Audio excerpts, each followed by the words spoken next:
السلام علیکم ورحمۃ اللہ تعالی وبرکاتہ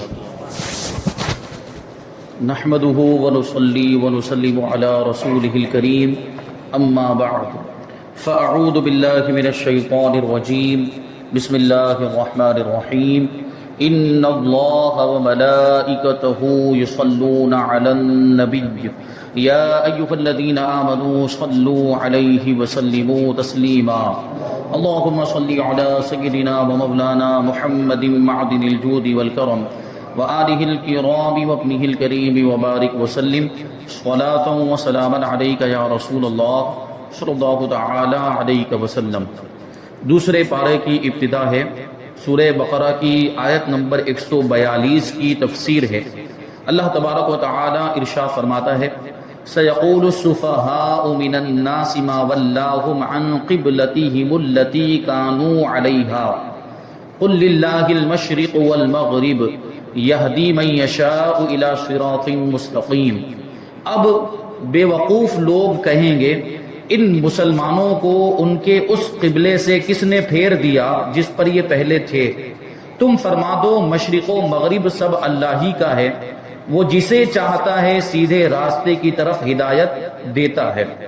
اس آیت کریمہ کے شان نزول کے بارے میں مفسرین کے بہت سارے اقوال ہیں۔ ان میں سے ایک قول یہ ہے کہ یہ آیت کریمہ یہودیوں کے بارے میں نازل ہوئی کہ جب بیت المقدس کی جگہ خانہ کعبہ کو قبلہ بنایا گیا تو اس پر انہوں نے اعتراض کیا، کیونکہ یہ تبدیلی انہیں ناگوار تھی، ناپسند تھی۔ یہودیوں کو ہوا یوں تھا کہ وہ یہ بات پہلے بھی بتائی جا چکی ہے کہ جب تک حضور پاک صلی اللہ علیہ وسلم مکہ مکرمہ میں تھے، مسلمان مکہ مکرمہ میں تھے تو خانہ کعبہ کی طرف ہی رخ کر کے عبادت کیا کرتے تھے۔ لیکن جب ہجرت کر کے مدینہ منورہ تشریف لائے تو حضور کو حکم ہوا تھا بیت المقدس کی طرف رخ کر کے نمازیں پڑھنے کا، عبادت کرنے کا۔ تو تقریباً 16 مہینے یا 17 مہینے تک نبی پاک صلی اللہ علیہ وسلم اور مسلمان بیت المقدس کی طرف، مسجد اقصیٰ کی طرف رخ کر کے عبادت کرتے رہے۔ پھر حضور پاک صلی اللہ علیہ وسلم کی خواہش کے مطابق قبلہ تبدیل ہو گیا، پھر سے خانہ کعبہ کو قبلہ بنا دیا گیا۔ تو یہ بات یہودیوں کو ناگوار گزری، کیونکہ یہودیوں کا جو قبلہ ہے وہ ہے بیت المقدس، مسجد اقصیٰ۔ اور جب مسلمان مسجد اقصیٰ کی طرف رخ کر کے نمازیں پڑھتے تھے، عبادت کیا کرتے تھے، تو وہ لوگوں کو یہ کہا کرتے تھے، یعنی یہودی لوگوں کو یہ کہا کرتے تھے کہ دیکھو محمد صلی اللہ علیہ وسلم کو کہ ہمارے دین میں ہماری مخالفت کرتے ہیں لیکن ہمارے قبلے کی پیروی کرتے ہیں، یعنی ہم بھی مسجد اقصیٰ بیت المقدس کی طرف رخ کر کے عبادت کرتے ہیں اور محمد صلی اللہ علیہ وسلم بھی بیت المقدس کی طرف رخ کر کے عبادت کرتے ہیں۔ تو جب تبدیل ہو گیا قبلہ اور خانہ کعبہ کو قبلہ بنا دیا گیا تو یہ بات یہودیوں کو بہت زیادہ ناگوار گزری تھی، کیونکہ اب وہ بولنے کا ان کے پاس موقع ہی نہیں رہا۔ خانہ کعبہ کو جب قبلہ بنا دیا گیا تو ان کو بہت ہی یہ ناپسند لگا۔ تو یہ ایک قول ہے۔ دوسرا قول یہ ہے کہ یہ آیت کریمہ مکہ کے مشرکین کے بارے میں نازل ہوئی کہ جب قبلہ تبدیل ہوا تو انہوں نے آپس میں یہ کہا تھا کہ محمد صلی اللہ علیہ وسلم اپنے دین کے بارے میں تردد کا شکار ہے، یعنی شک کا شکار ہیں، یعنی کبھی یہ قبلہ بنا دیتے ہیں، کبھی وہ قبلہ بنا دیتے ہیں، اور ابھی تک ان کے دل میں اپنی ولادت گاہ یعنی اپنا پرانا وطن، اپنی جائے پیدائش یعنی مکہ مکرمہ کا اشتیاق موجود ہے، یعنی مکہ مکرمہ کی محبت موجود ہے۔ لہٰذا جب انہوں نے تمہارے شہر کی طرف توجہ کر لی ہے تو ہو سکتا ہے کہ وہ تمہارے دین کی طرف بھی لوٹ آئیں۔ یہ ان کا خیال تھا، بلکہ ان کی یہ خام خیالی تھی کہ حضور پاک صلی اللہ علیہ وسلم نے پھر سے خانہ کعبہ کو قبلہ بنا دیا اللہ کے حکم سے، تو ہو سکتا ہے کہ وہ پھر سے تمہارے دین کی طرف لوٹ آئیں۔ تو انہوں نے یہ مشرکین نے آپس میں گفتگو کی تھی۔ اور تیسرا قول یہ ہے کہ یہ آیت کریمہ منافقوں کے بارے میں نازل ہوئی، کیونکہ انہوں نے اسلام کا مذاق اڑاتے ہوئے قبلے کی تبدیلی پر اعتراض کیا تھا کہ یہ تو بار بار قبلہ بدلتے رہتے ہیں، کبھی خانہ کعبہ کبھی بیت المقدس۔ اور چوتھا قول یہ ہے کہ یہ آیت کریمہ مشرکین کے بارے میں بھی، منافقین کے بارے میں بھی اور یہودیوں یعنی تینوں کے بارے میں ہو سکتی ہے، کیونکہ کلام تو تینوں نے کیا ہے۔ قبلے کے بارے میں اعتراض، طعن و تشنیع تو تینوں نے کیا، منافقین نے بھی کیا اور یہودیوں نے بھی کیا اور مشرکین مکہ نے بھی کیا۔ تو ہو سکتا ہے کہ یہ تینوں گروہ کے بارے میں یہ آیت کریمہ ہو۔ اس آیت مبارکہ میں غیب کی خبر بھی موجود ہے کہ پہلے سے فرما دیا گیا کہ بے وقوف اور جاہل لوگ قبلے کی تبدیلی پر اعتراض کریں گے، کیونکہ سیقول کا لفظ ہے، یقول پر سین داخل کیا گیا، جو فعل مضارع کو مستقبل کے ساتھ خاص کر دیتا ہے، یعنی اس میں پھر مستقبل کا معنی آ جاتا ہے، فیوچر ٹینس ہو جاتا ہے وہ، یعنی کہیں گے، ابھی تو قبلہ تبدیل نہیں ہوا ہے، قبلہ تبدیل ہو رہا ہے، قبلے کی تبدیلی کا حکم آ رہا ہے، قبلے کی تبدیلی کا حکم نازل ہو رہا ہے، اور تبھی یہ فرما دیا گیا کہ ان قریب یہ بے وقوف لوگ کہیں گے، یعنی یہودی کہیں گے، مشرکین کہیں گے، منافقین کہیں گے. یہ بات پہلے ہی بتا دی گئی تھی. یہ غیب کی خبر جو آنے والا واقعہ تھا، جو آنے والی بات تھی، اس کے تعلق سے پہلے ہی بتا دیا گیا. چنانچہ ویسا ہی واقع ہوا، یعنی جو فرمایا گیا ویسا ہی ہوا، اور لوگوں نے اس پر اعتراض کیا. بے وقوف لوگوں نے، یہودیوں نے، منافقین نے اور مشرکین نے اعتراض کیا. اچھا، اس آیت کریمہ میں یہ بھی فرمایا گیا کہ قبلے کی تبدیلی پر اعتراض کرنے والے لوگ کون ہوں گے؟ بے وقوف ہوں گے. اعتراض کرنے والوں کو کیا فرمایا گیا؟ بے وقوف فرمایا گیا. ان کو بے وقوف کیوں کہا گیا؟ اس کے پیچھے بھی ایک وجہ ہے. قبلے کی تبدیلی پر اعتراض کرنے والوں کو بے وقوف اس لیے کہا گیا کہ وہ ایک واضح بات پر اعتراض کر رہے تھے. بالکل ظاہر سی بات تھی، کیونکہ سابقہ انبیاء اکرام علیہ الصلوۃ والسلام نے نبی آخر الزمان صلی اللہ علیہ وسلم کے خصائص میں آپ کا لقب ذو القبلتین، یعنی دو قبلوں والا بھی ذکر فرمایا تھا. اگلی آسمانی کتابوں کے اندر بھی حضور کا یہ لقب موجود تھا، اور انبیاء کرام نے اپنی امتوں کو بھی بتایا تھا کہ نبی آخر الزمان، خاتم النبیین، آخری نبی، ان کی ایک صفت، ان کی ایک خوبی، ان کا ایک لقب ہوگا ذو القبلتین، دو قبلوں والے. تو جس پر وہ اعتراض کر رہے ہیں اور جس چیز کو معاذ اللہ اسلام کے جھوٹا ہونے پر دلیل بنا رہے ہیں، وہ تو اسلام کے سچے ہونے کی دلیل ہے. وہی چیز تو نبی پاک صلی اللہ علیہ وسلم کے سچے ہونے کی دلیل ہے. ان کے خود کے مذہب کے مطابق، ان کی خود کی آسمانی کتابوں کے مطابق نبی پاک صلی اللہ علیہ وسلم کا جو لقب ہے وہ ہے ذو القبلتین. تو یہ تو ثابت ہونا ہی تھا، اور یہ چیز سامنے آنی تھی، اور سامنے آئی. حضور پاک صلی اللہ علیہ وسلم نے دو قبلوں کی طرف رخ کر کے نماز پڑھی. تو جو لقب اگلی کتابوں میں بیان کیا گیا تھا، انبیاء کرام نے جو حضور پاک صلی اللہ علیہ وسلم کا لقب بیان کیا تھا، وہ اس طریقے سے لوگوں کے سامنے آیا، اور حضور پاک صلی اللہ علیہ وسلم کا اس کا مصداق ہونا ثابت ہو گیا. یہ ذکر فرمایا گیا. اور قبلے کی تبدیلی تو اس بات کی دلیل تھی کہ یہ وہی نبی ہیں جن کی انبیاء کرام نے خبر دی ہے، انبیاء کرام خبر دیتے آئے ہیں. تو صداقت کی دلیل کو تسلیم کرنے کے بجائے اسی پر اعتراض کرنا بے وقوفی ہے. یعنی یہ تو حضور کی سچائی کی دلیل ہے، دو قبلوں والا ہونا، یہ تو حضور کی سچائی کی دلیل ہے. اب اسی پر اعتراض کر رہے ہیں، اس کو تسلیم نہیں کر رہے ہیں، اس کو نہیں مان رہے ہیں، تو یہ بے وقوفی ہے. اس لیے انہیں یہاں پر بے وقوف کہا گیا. جیسے کوئی دھوپ کے روشن ہونے کو سورج کے طلوع ہونے کی دلیل بنانے کے بجائے طلوع نہ ہونے کی دلیل بنائے، تو اسے بے وقوف کے سوا اور کیا کہا جائے. یعنی دھوپ نکلی ہوئی ہے، دھوپ کا نکلنا یہ سورج کے طلوع ہونے کی دلیل ہے کہ نہیں؟ دھوپ نکلی مطلب سورج نکلا ہوا ہے. دھوپ دلیل ہے، دھوپ خود ہی بتا رہی ہے کہ سورج نکلا ہوا ہے. اب کوئی دھوپ کو اس بات کی دلیل بنائے کہ سورج نہیں نکلا ہوا ہے تو وہ بے وقوف ہے. تو ذو القبلتین ہونا یہ حضور کی صداقت کی دلیل ہے. اب اس کو حضور کے جھوٹے ہونے کی دلیل کوئی بنائے تو وہ بے وقوف ہے. اس آیت کریمہ میں بیت المقدس کے بعد خانہ کعبہ کو قبلہ بنائے جانے پر اعتراض کرنے والوں کو بے وقوف کہا گیا. اس سے معلوم ہوا کہ جو شخص دینی مسائل کی حکمتوں کو نہ سمجھ سکے اور ان پر بے جا اعتراض کرے، وہ بھی بے وقوف اور احمق ہے. یعنی جو اسلام کے احکام ہیں، جو شریعت کے مسائل ہیں، قرآن و حدیث سے جو ثابت ہونے والی چیزیں ہیں، ان کی حکمتوں کو نہ سمجھ سکے، کیونکہ ہر کسی کے سمجھ میں آنے والی بات نہیں ہے. کس مسئلے میں کون سی حکمت ہے، کس حکم میں کیا راز ہے، یہ ہر کسی کے سمجھ میں نہیں آ سکتا. اب سوچیں کہ وہ علماء جو بڑی گہرائی والا علم رکھتے تھے، تبحر علمی رکھتے تھے، وہ بھی بعض مقامات پر لا ادری کہتے ہوئے نظر آتے ہیں کہ اس کی حکمت ہمیں نہیں معلوم، اس میں کیا راز ہے وہ ہمیں نہیں معلوم. بس یہ کہ قرآن میں آ گیا یا حدیث میں آ گیا، اس لیے ہم اس پر عمل کرتے ہیں اور اس کو لوگوں کے سامنے بیان کرتے ہیں. تو اس کو نہ جاننا، حکمتیں ہمیں معلوم نہ ہونا، یہ ہماری عقل کا قصور ہے، یہ ہماری عقل کی کمی، ہماری سمجھ کی کمی ہے. تو اس میں خود اپنی ہی کوتاہی جانیں. اس کی وجہ سے اسلام پر کوئی اعتراض نہیں آتا، اسلام میں کوئی کمی واقع نہیں ہوتی. وہ تو اپنی جگہ پر کامل اور مکمل دین اور مذہب ہے، سب سے بہترین مذہب ہے، اس میں کسی طرح کی کوئی کمی نہیں. تو وہ اس کی حکمتوں کو نہ سمجھ سکنے کی وجہ سے کہ اس حکم میں کیا حکمت ہے، اس مسئلے میں کیا حکمت ہے، اس کو نہ جاننے کی وجہ سے اس کی بنیاد پر اگر کوئی اسلام ہی پر اعتراض کرے تو اس سے بڑا پھر بے وقوف اور احمق کون ہو سکتا ہے. اگرچہ دنیاوی کاموں میں وہ کتنا ہی چالاک کیوں نہ ہو، کتنا ہی ہوشیار کیوں نہ ہو، لیکن اسلام کے احکام پر اعتراض کرنے کی بنیاد پر وہ بے وقوف ہے۔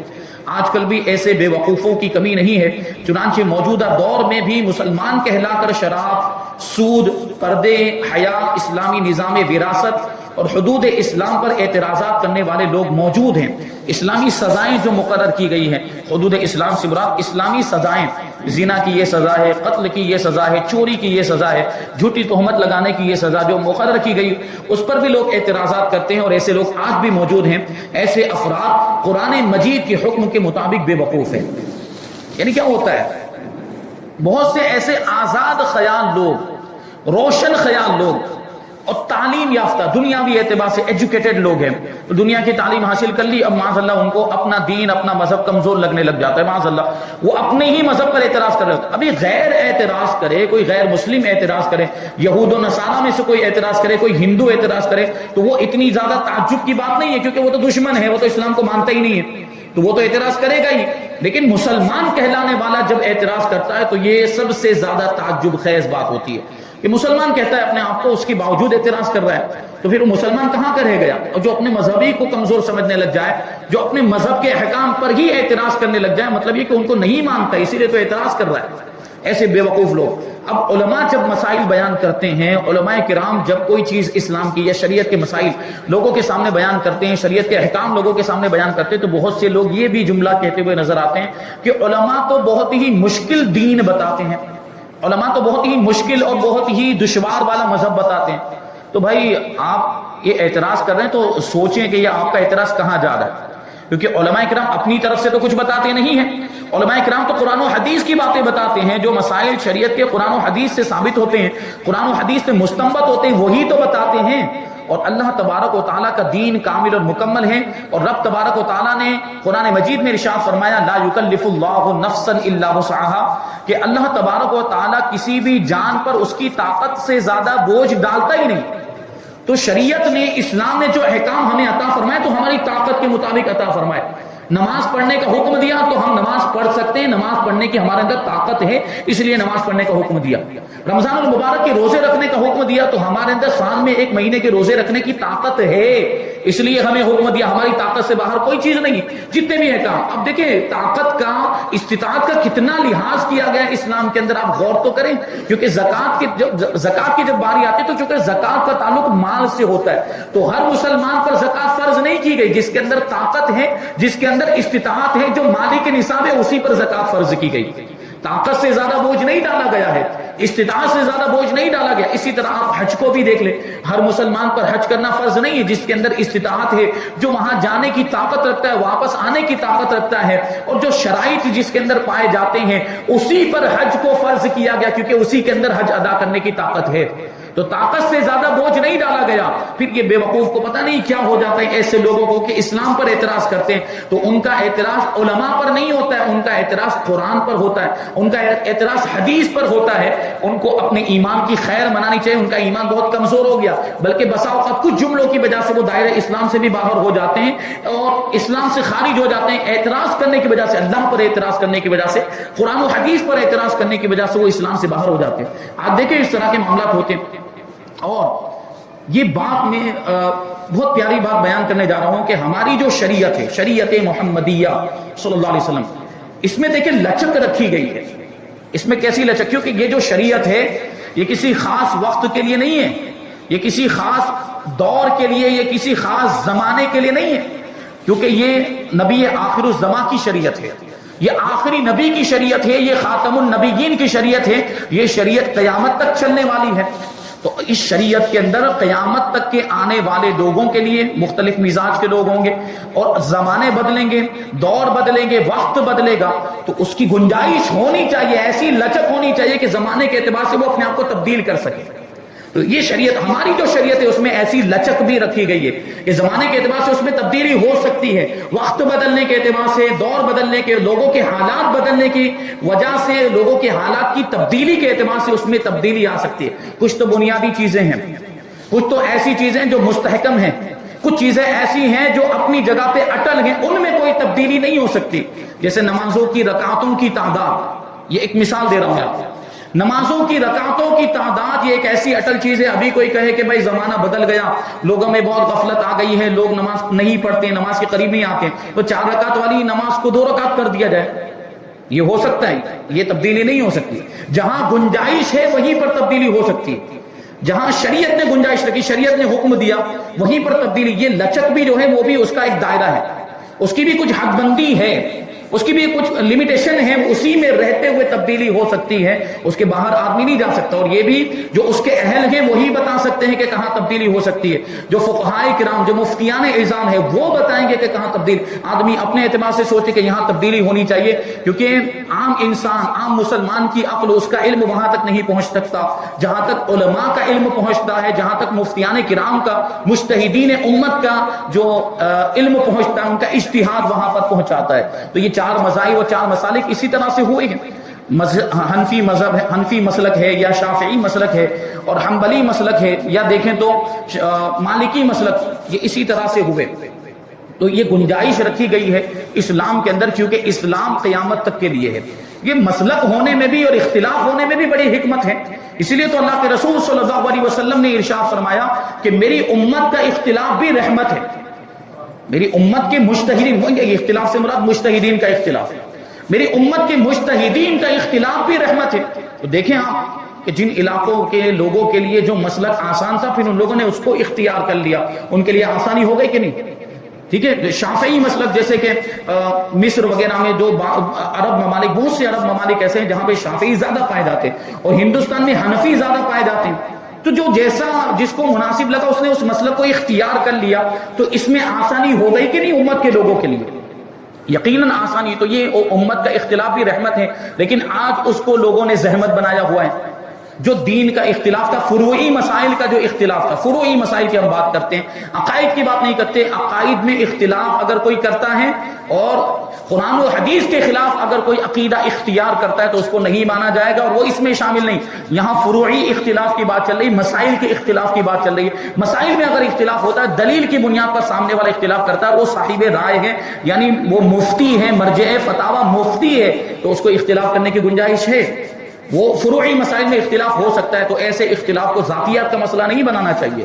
انہوں نے دلیل کی روشنی میں بات کی ہے. اگر آپ کو یہ مسئلہ سمجھ میں نہیں آ رہا ہے, سامنے والے مفتی صاحب نے جو اپنا موقف ظاہر کیا ہے دلیل کی بنیاد پر, تو آپ ان کی دلیل کو توڑیں. اگر آپ کے پاس اس سے زیادہ مضبوط دلیل ہے تو اس کا آپ جواب دیں. جیسے کہ ہم خود حنفی ہیں تو ہم شافعی مسلک کا بھی جواب دیں گے, ہم مالکی مسلک کا بھی جواب دیتے ہیں, ہماری کتابوں میں لکھا ہوا ہے. ہم حنبلی مسلک کا بھی جواب دیتے ہیں کہ ہمارے نزدیک ان کے اس قول کا یہ جواب ہوگا, ان کے اس قول کا یہ جواب, ہماری کتابوں میں جواب لکھے ہوئے ہیں کہ ہم نے یہ کیوں اختیار کیا, ہم نے یہ مسئلہ کیوں اختیار کیا, ہم اس پر کیوں عمل کرتے ہیں, ہمارے یہاں پہ یہ طریقہ کیوں ہے. تو اس کے پاس ہمارے پاس سارے دلائل موجود ہیں. ٹھیک ہے, تو ہم ان کی دلیل کو کاٹتے ہیں, ہم ان کی دلیل کا رد کرتے ہیں. تو اسی طرح اگر موجودہ دور میں بھی کوئی صاحب رائے مفتی کوئی موقف اختیار کرتا ہے اور اس کے پاس اس کی دلیل ہے, تو اس کی وجہ سے وہ قابل مذمت نہیں ہو جاتا, یا فاسق نہیں ہو جاتا, یا گنہگار نہیں ہو جاتا, کیونکہ اس نے دلیل کی بنیاد پر بات کہی ہے. تو اس کی دلیل کو رد کیا جا سکتا ہے. آپ کے پاس مضبوط دلیل ہے تو اس کی روشنی میں آپ اس کا رد کیجیے. بہرحال بات کہاں تھی اور کہاں پہنچ گئی. تو علماء کرام جو بیان کرتے ہیں زمانے کے حالات کے اعتبار سے, اسباب 6 جو 6 اسباب بیان کیے علماء کرام نے, ان کی وجہ سے احکام میں تبدیلی آ سکتی ہے, ان کی وجہ سے احکام بدل سکتے ہیں. زمانے کے بدلنے کے اعتبار سے, حاجت کی وجہ سے, ضرورت کی وجہ سے, شرعی حاجت, شرعی ضرورت, کبھی حرج بہت زیادہ دشواری کا سامنا ہوتا ہے کسی معاملے میں, تو وہاں پر بھی تخفیف ہو جاتی ہے. کبھی عموم بلوا کے عام طور پر خواص و عوام کسی محظور شرعی میں, یعنی کسی ایسے کام میں مبتلا ہو جاتے ہیں جو شریعت کے اعتبار سے ممنوع ہے, منع کیا گیا ہے, لیکن عموم بلوا کی وجہ سے عام طور پر لوگوں کے اس میں مبتلا ہونے کی وجہ سے تخفیف آ جاتی ہے. جیسے کہ الکحل آمیز دواؤں کا مسئلہ ہے, الکحل ملی ہوئی دواؤں کا جو مسئلہ ہے, اس میں علماء نے اجازت دی. یا ابھی عام طور پر وہی دوائیں مل رہی ہیں, عام طور پر تقریباً ساری دواؤں میں الکحل ملا ہوا ہوتا ہے. تو اس میں عموم بلوا ہونے کی وجہ سے علماء نے ان دواؤں کے استعمال کی اجازت دی کہ نہیں. تو کیا کوئی ان پر بھی اعتراض کرے گا؟ تو یہ چیز ہے. بہرحال یہ تبدیلی, جو احکام کی تبدیلی, یہ بہت پہلے سے ہوتی آ رہی ہے. صحابہ کرام کے دور میں بھی تھا. صحابہ کرام نے بھی بہت سے ایسے احکام بیان فرمائے اور احکام کی تبدیلی کو ظاہر فرمائے. بہت ساری ایسی چیزیں تھیں جو حضور پاک صلی اللہ علیہ وسلم کے زمانے میں نہیں تھی, صحابہ کرام نے اس کو تبدیل کیا، یعنی اس کی تبدیلی حکم کو ظاہر کیا. جیسے میں آپ کو ایک مسئلہ بتاؤں، حضرت فاروق اعظم رضی اللہ تعالیٰ، ایسی بہت ساری مثالیں، ہزاروں مثالیں دی جا سکتی ہیں، ایک مثال کے ذریعے سمجھانے کی کوشش کروں. فاروق اعظم رضی اللہ تعالیٰ عنہ نے عورتوں کو مسجد میں آنے سے روک دیا کہ عورتیں مسجد میں نہیں آ سکتی، جبکہ حضور کے زمانے میں مسجد میں عورتیں آتی تھیں. ٹھیک ہے، تو یہی چیز لوگوں کو عجیب بھی لگی، تعجب بھی ہوا کہ حضور کے زمانے میں عورتیں آتی تھی، تو فاروق اعظم کون ہوتے ہیں عورتوں کو روکنے والے، عورتوں کو مسجد سے منع کرنے والے فاروق اعظم کون ہوتے ہیں؟ لوگوں نے اعتراض بھی کیا، لوگوں کے ذہن میں یہ بات نہیں آ رہی تھی. تو ام المؤمنین حضرت عائشہ صدیقہ رضی اللہ تعالی عنہا کے پاس یہ مسئلہ گیا. دیکھیے ام المؤمنین نے بڑا تاریخی جملہ ارشاد فرمایا جو آج بھی منطبق ہوتا ہے، آج بھی یہ لاگو ہوتا ہے، آج کے دور میں بھی. جیسے امام اعظم کے شاگردوں کے بارے میں بھی یہ بات کہی گئی. امام ابو یوسف نے امام اعظم سے اختلاف کرتے ہوئے کوئی مسئلہ بتایا، امام محمد نے امام اعظم سے اختلاف کرتے ہوئے کوئی مسئلہ بتایا، تو اس کے بارے میں علماء یہ بیان کرتے ہیں کہ امام محمد نے اپنے زمانے میں جو دیکھا، اگر امام اعظم بھی وہ دیکھتے تو وہی حکم دیتے جو امام محمد نے دیا. اور امام ابو یوسف نے کوئی مسئلہ بتایا اور کسی زمانے کی ضرورت کی وجہ سے حالات کو دیکھتے ہوئے کوئی مسئلہ بتایا، اگر امام اعظم بھی اس زمانے میں ہوتے اور وہ دیکھتے حالات کی تبدیلی کو، تو امام اعظم بھی وہی فرماتے جو امام ابو یوسف نے فرمایا. تو یہی بات یہاں پر بھی تھی. فاروق اعظم رضی اللہ تعالیٰ عنہ کے تعلق سے لوگوں نے جا کر شکایت کی ام المؤمنین کی بارگاہ میں کہ فاروق اعظم نے، عمر نے عورتوں کو مسجد میں آنے سے روک دیا، منع کر دیا ہے. تو ام المؤمنین نے جو جملہ ارشاد فرمایا تھا وہ کیا تھا کہ اگر حضور پاک صلی اللہ علیہ وسلم اس چیز کو دیکھ لیتے جو عمر نے دیکھا ہے تو حضور بھی عورتوں کو منع کر دیتے. اگر حضور پاک صلی اللہ علیہ وسلم بھی اس چیز کو دیکھ لیتے جس کی بنیاد پر عمر نے عورتوں کو مسجد میں آنے سے روکا ہے تو حضور بھی اپنے زمانے میں روک دیتے، کیونکہ حضور کا تو زمانہ خیر القرون ہے، سب سے بہترین زمانہ. اور اس زمانے میں جو لوگ تھے وہ بھی ویسے تھے، کیونکہ حضور کا دیدار کرتے تھے، اپنے ماتھے کی آنکھوں سے حضور کو دیکھا جنہوں نے، تو ان کی بھی پاکیزگی کا یہ عالم تھا، ان کے اخلاق بھی ویسے تھے اور ان کے اندر گناہوں سے بچنے کی ویسی اسپرٹ بھی موجود تھی. تو اس زمانے میں یہ سب فتنے نہیں ہو سکتے تھے. حضرت فاروق اعظم رضی اللہ تعالیٰ نے یہ حکم کیوں دیا تھا اپنے زمانے میں؟ کیونکہ عورتوں نے سجنا سورنا شروع کر دیا تھا.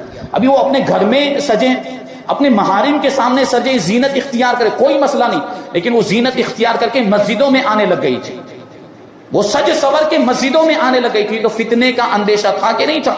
مرد حضرات بھی وہاں موجود ہیں، عورتیں اس طریقے سے زینت اختیار کر کے مسجد میں آئیں گی تو مردوں کی نظر پڑے گی کہ نہیں، فتنہ ہوگا اور لوگ گناہوں میں مبتلا ہوں گے، بد نگاہی میں مبتلا ہوں گے. اس لیے فاروق اعظم رضی اللہ تعالیٰ نے عورتوں کو مسجد میں آنے سے منع کر دیا. تو ام المؤمنین نے اسی کو ارشاد فرمایا کہ اگر حضور یہ دیکھ لیتے جو زینت اب عورتوں نے ظاہر کرنا شروع کر دیا، اس کو حضور اگر دیکھ لیتے تو حضور بھی وہی حکم فرماتے جو عمر نے فرمایا ہے. تو یہ بات اس کو سمجھنے کی ضرورت ہے. تو آج کے زمانے میں لوگ تھوڑی سی معلومات ہو جاتی ہے، بلکہ معلومات نہیں بھی ہوتی ہے، دنیاوی تعلیم حاصل کر لیتے ہیں تو ان کو اپنا دین کمزور لگنے لگ جاتا ہے اور دین پر اعتراض کرنے لگ جاتے ہیں. جبکہ دین کی باتیں دیکھیں کتنی گہرائی والی ہوتی ہیں اور ہر چیز میں کوئی نہ کوئی حکمت موجود ہے، کوئی راز ہے. لیکن اگر ہماری سمجھ میں نہیں آتا ہے تو ہمیں خاموش رہنا چاہیے اور اس کو ہمیں اپنی عقل کا، اپنی سمجھ کا قصور اور کوتاہی سمجھنا چاہیے، ورنہ ہمارا دین مکمل ہے، کامل ہے، قیامت تک کے لیے ہے اور اس میں کسی طرح کی کوئی کمی نہیں ہے. ہمارا یہی عقیدہ ہونا چاہیے، یہی یقین ہونا چاہیے. اس پر اور بہت ساری باتیں ہیں اس آیت کریمہ کی تفسیر، اور اس کے بعد والی جو آیت کریمہ ہے انشاءاللہ تبارک و تعالیٰ اس کی تفسیر ہم آئندہ درس میں شامل کریں گے. اللہ تبارک و تعالیٰ کی بارگاہ میں دعا ہے کہ جو کچھ بھی بیان ہوا اس پر ہم سب کو عمل کرنے کی توفیق عطا فرمائے اور نور قرآن سے ہم سب کے دلوں کو روشن اور منور فرمائے. وما علینا الا البلاغ. السلام علیکم.